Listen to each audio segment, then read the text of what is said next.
are Stafford Productions. My name is Kelsey Stafford, and I'm Julio, and send you guys any tips, tricks, updates, replays. If coaches are looking for a player that they might be looking to recruit, we do also send that out to anybody who's interested in maybe checking out the school.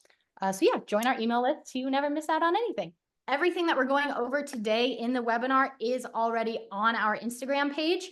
So if you ever want to refer back to anything, Instagram is staff.highlights.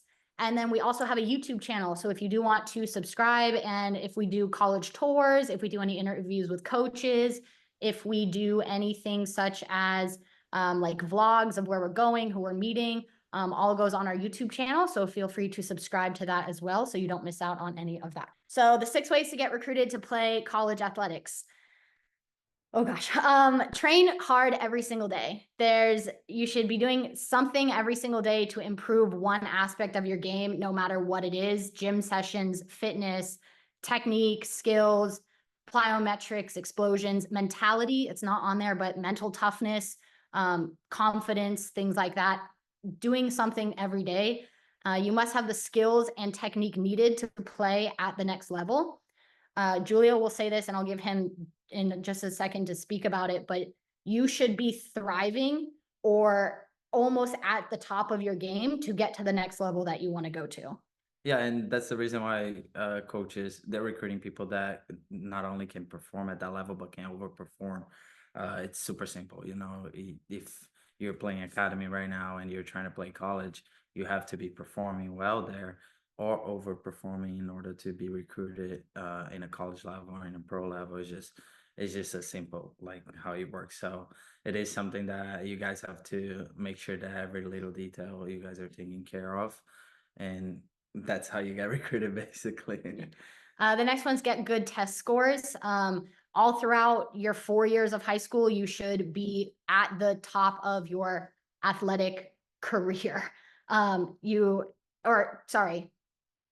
Academic career. Yeah. You should not ever slow down. Even when you're a senior, going from junior to senior, if you've committed already, you do not slow down. That's when you have to go even harder. So from the example you see on the screen, your GPA does influence the amount of scholarship you're going to get. And that exact example is from an agent that we work with who was going through the recruiting process with a prospect. And he said to him, you have a 3.0 GPA right now. If you get up to a 3.5, you'll get an extra $2,000. So your GPA really influences where you're at scholarship time. And not only that, then going to the next slide, which is basically create a CV and a highlight video. You not only have to take care of in the field, in class, but also the marketing side of things. Make sure that you're marketing yourself really well. You have a highlight video, you have a CV that shows basically what you have done previously, and just to give it an example of to the coaches what you guys can basically perform on the field and have performed.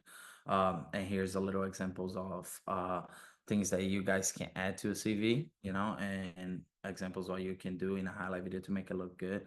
Of course, keep in mind that if you're trying to get recruited to play college, colleges are being based on pro teams. So what they're trying to do is basically just mimic everything that pro teams are doing. College level nowadays is becoming very pro. So if you do want to make sure that you play there, you have to treat everything very professional. So everything that we talked about, you need to take care of that very professionally because coaches are looking at every single detail. And just something else, if you guys do have any questions about highlight videos, you can always come back to us and let us know, and we can help you out with that. Okay. And then the next part of it is contact your top 10 schools in your freshman and sophomore year. Now, freshman year, I would say it's a little more lenient. You don't have to narrow it down right away to top 10. I know I didn't. I definitely I'm originally from Florida. He's from Brazil, but I'm from Florida. And I was looking at Florida schools. I was looking at schools up a little bit north, Georgia, South Carolina, North Carolina. So I didn't really have a strict top 10, but I was browsing around, seeing what schools offered my major, what schools were kind of close to home, where I wanted to fit in, the program, the academics. So then by more sophomore year, you should have a better kind of more narrowed down list of where you would like to go. But then at that point, I'd say email them You can email, I'd say 100% start emailing your freshman year. They can't talk to you until your junior year of high school, but it kind of gets you on their radar, lets them know that you're interested in the program. You're kind of somebody who they should be looking at. Email them your CV, your highlight video, and just a little bit about yourself and how you can help their program. Yeah, and not just that, emailing the coaches is you can see in here in the example, it is something that's very important. So emailing them as soon as possible. Basically, you can only talk to the coaches after your sophomore year, or halfway through your sophomore year. There's a specific date there, but make sure that you start contacting them as soon as possible because it is really important that you guys get in front of them as soon as possible. Mhm. So you get recruited. Yeah, so email them your tournament club schedules. If you guys go to, Disney, North Carolina, Texas, New York, New Jersey, on the West Coast, whatever. I'm a East Coaster, so I honestly don't know the West Coast tournaments, but any tournaments you guys go to, email the colleges and then attend ID camps. Now, this is kind of a hit or miss. We've got a lot of kind of controversy around ID camps, but I would still say go to the camps of schools end of sophomore going into junior that you really want to go to, because you'll get to see the campus, the coaching staff will get to see you perform, and you'll really get to see if you fit in with that environment. I personally only went to ID camps end of sophomore going into junior and then end of my junior year on the schools that I really knew, okay, this is where I really feel like I want to go, because then the coaching staff needed to see me. I needed to really get a feel for that environment.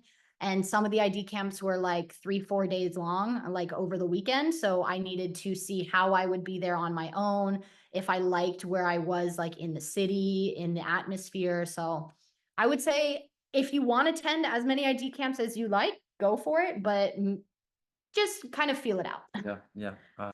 The two slides I wanted to mention on this one was these last two. So you want to make a lasting impression by meeting with the coaching staff at every school and schedule visits to each of the schools that you're interested so you can make an informed decision.